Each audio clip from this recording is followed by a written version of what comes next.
it's your main girls Mel and Amanda back at it again with a side-by-side tutorial of two different techniques, one of which has been going extremely viral on the TikTok app. It's called the Rake and Shake. Have you seen it before? You might have, because this technique isn't actually new, but we want to show you it next to brush styling using my ribbon curls technique. That way you'll be able to see the differences between the two sides. I'll explain which technique is better for you, and along the way I'll share what products and tools we are going to use. As always, we're going to be using the Dyson Supersonic when it comes to the diffuse. We are working with them for today's video because we love them and they love us too. Can you believe it? I know.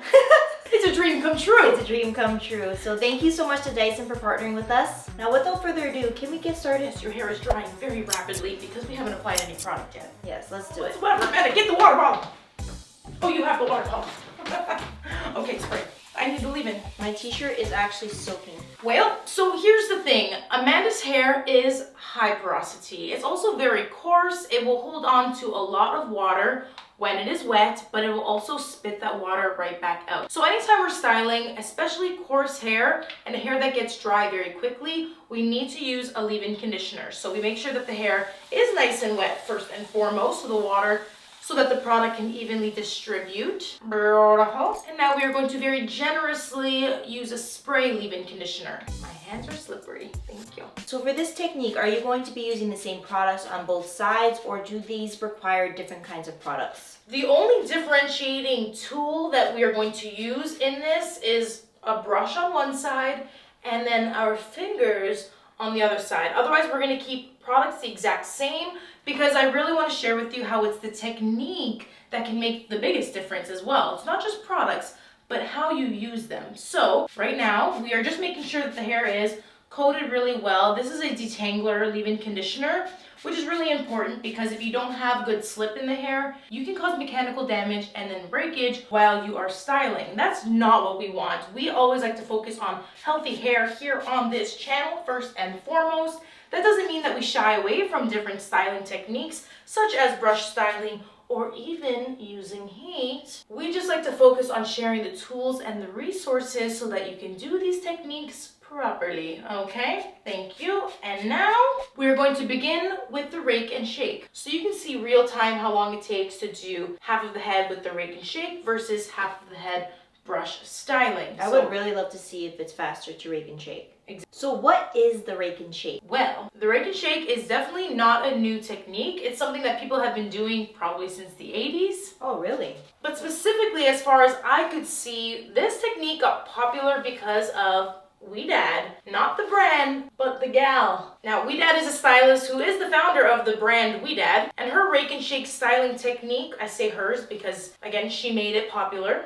That is the foundation of pretty much all Wee Dad styling, even cutting. It's a way of styling the hair without manipulating it too much, which when we are using a brush to style the hair, you are doing, which is totally okay. But when you're using a brush or other tools, or even doing things like finger coiling, you are enhancing, or rather manipulating, your curl pattern to make it look, you know, not how it would if you just walked out of the ocean and let it air dry, per se. So does this technique require a lot more product? Because every time I see one of those viral videos, the hair and the person's hands are soaked in product. So there is a creator that is currently going viral. She's a stylist, and she does seem to be very heavy-handed with the product. I will say it's important to go section by section when styling. In order to get the results that you want out of this styling, you want to make sure you distribute the hair product evenly and smooth it through with a brush, not a wide tooth comb, okay? Then when you're going in with the rake, make sure your fingers are tightly squeezing together. This is going to help press the strands together and help create nice curl clumps without frizz. Finally, to maximize the amount of curl clumps, you want to rake from both the top and the side, which will give more volume, body, and movement. 6 minutes and 44 seconds. Let's say about 6, you know, we gallivanted around a little bit. So 6 minutes for half the head. Now on the other half, we're going to start with brush styling. You're on the clock. Brush up. When I do this technique, I like to apply all my product at once. For example, on Amanda's hair, I'm taking 8 to 10 pumps of my foaming gel, and then I'm sectioning the hair in 2 sections, the top from the back and sides, because this is going to allow me to style each section of the hair according to how it grows out of the head. We are always elevating our subsections of hair 90 degrees or higher from the head, and I'm taking vertical panels of hair and sandwiching it between my brush and my hand as I brush up and then let it drop. The hand sandwich helps with tension and smoothing, but I'm also curving the brush, that way the hair can wrap around the spine of it, once again helping to smooth and create ribbons. The ribbon analogy was inspired by when you curl a ribbon with scissors. And as you can see, the hair almost looks straight after brush styling, but we still have one more step. Wow, you're not gonna believe this. It's 420! 420. Sorry. It was actually a little bit faster. Who would have thunk? Let's get some close-ups. This is without a scrunch. We didn't do any scrunching yet. Yeah, what are you seeing, ma'am? I definitely noticed that there's a lot more definition with the side with the ribbon curl. I pretty much assumed that was going to happen so far, but I'm really interested to see what it's going to look like after it's diffused. However, I was surprised that this side with the ribbon curls actually was faster to style. No. I already knew that the ribbon curl side would be faster. That was a technique that I had to come up with to be more efficient in salon. And I wasn't expecting that. I thought this would be a lot faster and quicker because you're just kind of raking and going. well, we're not done yet. We're going to use our damp microfiber towel to scrunch out any excess product that's in there. All right, now the last thing to finish off the styling is I'm gonna add a little bit of a texture spray. This is a curl defining spray. This is gonna help to add a little extra hold back into your hair. You could use a hairspray as well, but instead we're gonna use this. Perfect. And now we can start drying. I love when you dry my hair. It hits different, you know? Yeah, not having to do it yourself. I'm using the Dyson Supersonic Hair Dryer in the copper color with the diffuser attachment to get this job done. Like, really, what is your secret? Like, what are you not explaining? The depths. I want to know the depths of how you diffuse.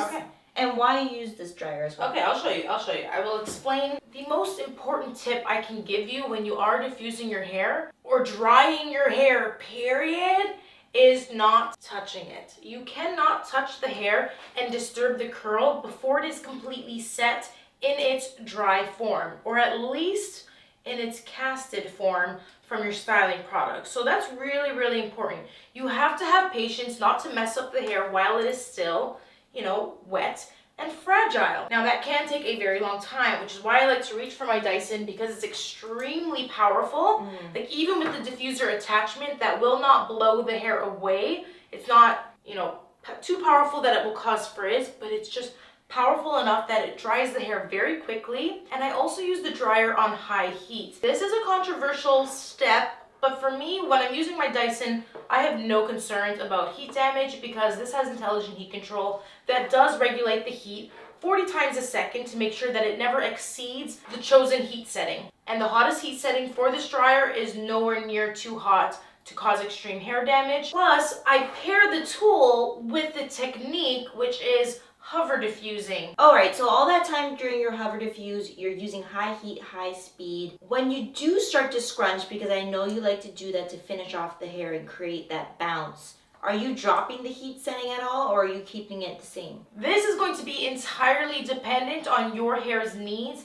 If you have finer hair and hair that is a little bit more fragile, maybe it's color treated and already a little bit compromised, I definitely recommend turning the heat setting down to low or medium heat, because as you're scrunching with the bowl of the diffuser, the heat is a little bit more direct. Now, if your hair is a little bit stronger and you already protected it with a heat protectant product and you're short on time, keep going with that high heat, because it's just going to help you work a lot more efficiently so that you can go about your day fluffy and curly without looking like a wet dog or being frizzy. I have to say, at the beginning of my curly hair journey, it took me well over 45 minutes to dry my hair when I was using just a regular dryer and universal diffuser attachment. It really wasn't doing much for me, and I actually was still experiencing a lot of frizz until I switched to the Dyson Supersonic. It literally cut my drying time in half, which for me, as someone with a lot of hair and also at the time very damaged hair, was a total game changer. But going back to the diffuser bowl, I did notice a really big difference from this diffuser compared to others that I've tried.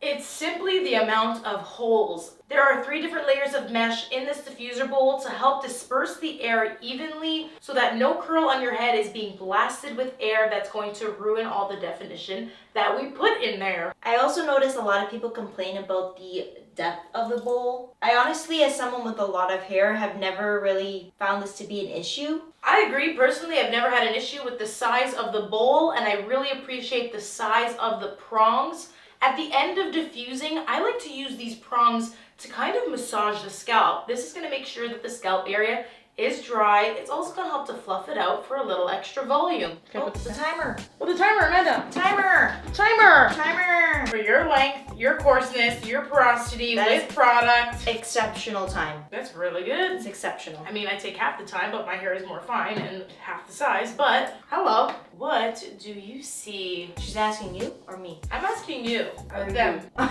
Let me give them a closer view. So as we can all see, there's a lot more bounce on the ribbon curl brush styling technique side. And that's because with the ribbon curl technique, the whole point of it is when we are using the brush, like we do scissors on a ribbon, that tension kind of helps the curl spring back. So even though we were brushing out the curl, there's a lot more bounce. You can see curl definition right through the tips of her curls, which gave this side a little bit more shrinkage and I think a little bit more volume as well, while still being really, really defined. That's why this is my go-to technique when it comes to styling. We put in a little bit more work to style and manipulate the curls. I would argue against it being a little bit more work, to be honest. Well, we didn't let the curls just do their natural thing. We brought it out with tools. Yes, but it actually took a little bit less time. So do with that what you will. Absolutely. Either way, I think they both look beautiful. And again, I love when you style my hair, let alone dry it for me.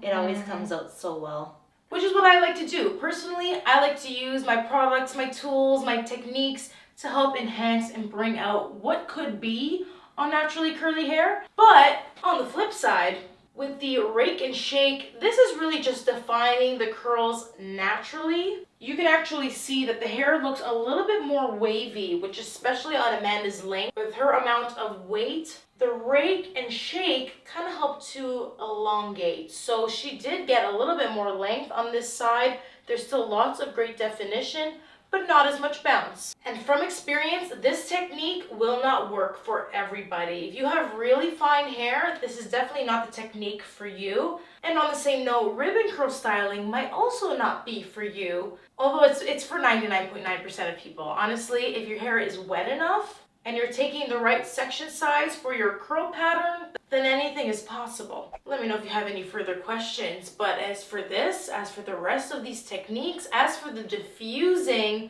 I mean, what do you think, Cease? It's always a flawless diffuse when we're using the Dyson Supersonic.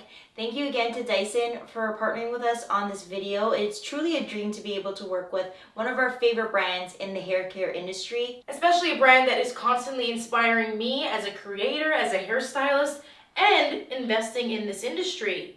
500 million pounds. That's heavy, yeah. They're truly a technology company, and that's why we trust them with our curls, because they do the most in order to maintain the health of people's hair. I appreciate their commitment to the beauty community and to healthy hair. Now, if you want more details on all the products that we used, you can find links to these in the description box below, including the copper Dyson Supersonic Dryer. I love the copper. The copper is just stunning. Amanda, you know I had to match the copper I today. know you did. Okay. I noticed. We all noticed. Thank you for noticing. Thank you for joining us in today's video. Wait, before we leave, we have What? to answer a question of the week because we haven't done this in the last few videos. We've been traveling and Mel's honestly forgotten to do it. So we're going to answer a question on last week's video where Mel shared curly hair products that she's no longer using. Oh yes, that was a big confession of mine. So a Google user asked, if you're not using styling cream anymore, are you brush styling on plain wet hair or are you putting a gel and then brush styling? As you saw throughout this video, when we are brush styling, anytime you're using a brush on your hair, you should absolutely have some kind of product in there to create a barrier to prevent mechanical damage. So something like a leave-in conditioner or a foam with a lot of slip to help lessen the resistance on your hair, preventing breakage and just wear and tear. So you never really want to brush strictly wet hair. Leave-in conditioner is the bare minimum. And if you're not using a cream, just make sure that your gel or whatever other styler is really nice and slippery if you're brushing that through. Or just scrunch it in. You don't have to do any of these brush styling techniques. If you want to see some other styling techniques, then do let us know so we can bring it to you in a future video. Thank you so much for watching. This has been Mel And Amanda. And we're out. Peace! Shake and bake, that's what we just did. I'm excited to share some new techniques. New, really new. Are we focused? I can't see. You're definitely not focused, but maybe because I'm close. Anthony! Thank you. Thank you, Sir Stinky. Ah! My toe! What's wrong with you? I didn't mean to. Alright, let's diffuse this. I want to show you how you fuck up. Oh, Yeah, you're gonna see show me how- how to diffuse. See how you don't mix my coffee well? You see that at the bottom there? Thank you.